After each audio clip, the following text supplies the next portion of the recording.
हाँ बेटा देखो, ये इसको बोलते हैं वॉल्यूमेट्रिक फ्लास्क और स्टैंडर्ड फ्लास्क। इस पर लिखा है 100 मिलीलीटर, ठीक है। देखो लिखा है 100 मिलीलीटर, तो स्टूडेंट जनरली 100 मिलीलीटर या 250 मिलीलीटर यूज कर रहे हैं बेटा टाइट्रेशन के टाइम पे ना। आपको 3-4 रीडिंग लेनी होती है। अगर मैक्सिमम आप 5 भी ले रहे हो, मान लो आपको सेटिस्फेक्शन नहीं है कि मिस्टेक आ रही है, एरर आ रहे हैं, तो 5 में अगर 10-10 मिलीलीटर भी यूज करो तो 50 मिलीलीटर यूज होगा, तो आपका 50 भी इसमें वेस्ट जाएगा। और आप 250 बना रहे हो तो 250 जनरली हम तब बनाते हैं जब ग्रुप में बच्चा एक्सपेरिमेंट कर रहा है, तो वो शेयरिंग कर लेता है, ठीक है, इस तरीके से। तो इसे बोलते हैं हम round bottom and long neck flask, जिसको ग्रेजुएटेड फ्लास्क भी बोला जाता है, वॉल्यूमेट्रिक फ्लास्क भी, स्टैंडर्ड फ्लास्क भी बोला जाता है। तो ये इसकी कैप लगा के आप इस तरीके से होमोजीनियस बनाओगे इसको, ठीक है। सोल्यूशन बनाने के बाद, फिल करने के बाद इसको ऐसे होमोजीनियस बनाओगे। तो टीचर भाई हम क्वेश्चन पूछते हैं कि जब आप ड्यूरिंग होमोजीनियस जब आप बना रहे हो सोल्यूशन, अगर 1-2 ड्रॉप बाहर निकल जाती है तो आप क्या करोगे। ये जो मार्क है यहाँ पे आपको मार्क दिखाई दे रहा है, इस मार्क से अगर वॉल्यूम कम हो जाती है, ये जो मार्क है अगर इसमें वॉल्यूम कम हो जाती है तो आप क्या करोगे, इसको रीफिल करोगे या एज इट इज यूज करोगे।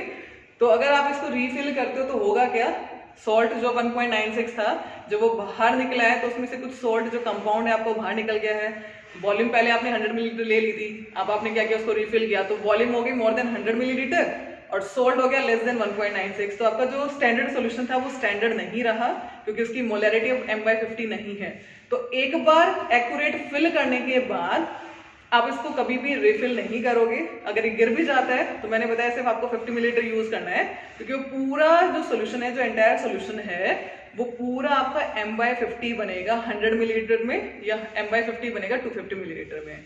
नेक्स्ट जो बच्चे मिस्टेक करते हैं, जब हम सोल्यूशन बनाते हैं तो बच्चे क्या करते हैं, इसको इस मार्क से अबो फिल कर देते हैं और फिर क्या स्मार्टनेस दिखाते हैं कि टीचर को नहीं पता चलेगा, हम निकाल लेते हैं। तो बेटा हर चीज को अच्छी तरीके से स्मार्टनेस से यूज करो। ये नहीं कि टीचर को आप बुद्धू बना रहे हो, टीचर को सब कुछ पता है, जब रीडिंग नहीं आएगी तो टीचर को पता ही चल जाएगा। लेकिन क्या करना है, आप एज अ साइंस स्टूडेंट आपको पता है कि सॉल्यूशन जो है स्टैंडर्ड है, स्टैंडर्ड मतलब उसकी कंसंट्रेशन फिक्स्ड है, हमें पता है, तो आपको वॉल्यूम 100 ही ट्रांसफर करने। अगर आपकी वो 100 से ज्यादा हो जाती है ट्रांसफर तो आप इसको थ्रो करोगे और दोबारा से स्टैंडर्ड सॉल्यूशन रीफॉर्म करोगे, क्योंकि अब इसका कोई यूज नहीं है, ये m/50 नहीं है, ठीक है। तो ये नहीं कि उसमें से निकाल दिया और टीचर को जाके शो कर दिया कि मैंने ये बना दिया m/50, क्योंकि अगर टीचर चेक करने लगी और टाइट्रेशन करने लगी तो उसमें टाइट्रेशन में एक्यूरेट रिजल्ट आपका नहीं आएगा, ठीक है। हर चीज परफेक्टनेस से करनी है। चलो अब हम कर रहे थे स्टैंडर्ड सॉल्यूशन बनाया। अब टीचर ने आपसे वाइवा में पूछा कि बेटा स्टैंडर्ड सॉल्यूशन बना दो, तो वो आपको ये नहीं बोल रहे कि आप लैब में जाके बनाओ या अपनी टेबल पे जाके बनाओ, आपको पेपर पे शो करना है कि आपने m/50 मोर सॉल्ट सॉल्यूशन बनाया कैसे। तो जो मोलैरिटी मैंने लास्ट वीडियो में भेजी थी, मोलैरिटी, उस मोलैरिटी में आपने W निकाला है, तो आपको ऑन पेपर वो W निकाल के बताना है कि यूजिंग दिस m/50 जो मोलैरिटी है मोर सॉल्ट की, उसको यूज करके हम गिवन मास निकाल देंगे मोर सॉल्ट का और उसको प्रिपेयर कर देंगे। वॉल्यूम आप अपनी मर्जी से चूज कर सकते हो, कुछ भी बता सकते हो कि मैं 100 मिलीलीटर फ्लास्क में बनाना चाह रहा हूँ या 250 मिलीलीटर फ्लास्क में मैंने बनाया, उसके अकॉर्डिंग W निकल के आएगा। तो उस W को हम वेइंग बैलेंस से वे करेंगे, ट्रांसफर करेंगे वॉल्यूमेट्रिक फ्लास्क में और up to the mark fill कर देंगे।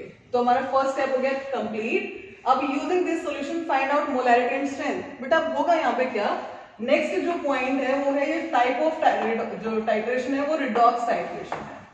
हम जो 11th में टाइट्रेशन करते हैं वो हम एसिड बेस्ड टाइट्रेशन करते हैं, और जो 12th में हम टाइट्रेशन करें वो जो दोनों लिखी है KMnO4 versus Mohr salt, KMnO4 versus oxalic acid, both are redox titration, दोनों ही रिडॉक्स टाइट्रेशन है।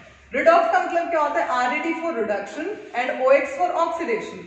जहां पर रिडक्शन और ऑक्सीडेशन दोनों साथ साथ चलते हैं उस टाइप की रिएक्शन को हम क्या बोलते हैं, रिडॉक्स रिएक्शन या रिडॉक्स टाइट्रेशन।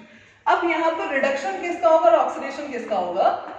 आपने ऑर्गेनिक पढ़ चुके हो बेटा, ये साल का बिल्कुल एंड आपके बोर्ड एग्जाम नियर है, तो आपको पता है कि जो KMnO4 है वो एसिड मीडियम के अंदर स्ट्रॉन्ग ऑक्सीडाइजिंग एजेंट का काम करता है।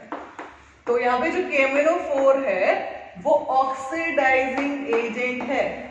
तो ऑक्सीडाइजिंग एजेंट जो दूसरे को करेगा ऑक्सीडाइज, सेल्फ का क्या होगा, रिडक्शन, खुद का क्या हो जाएगा, रिडक्शन होगा।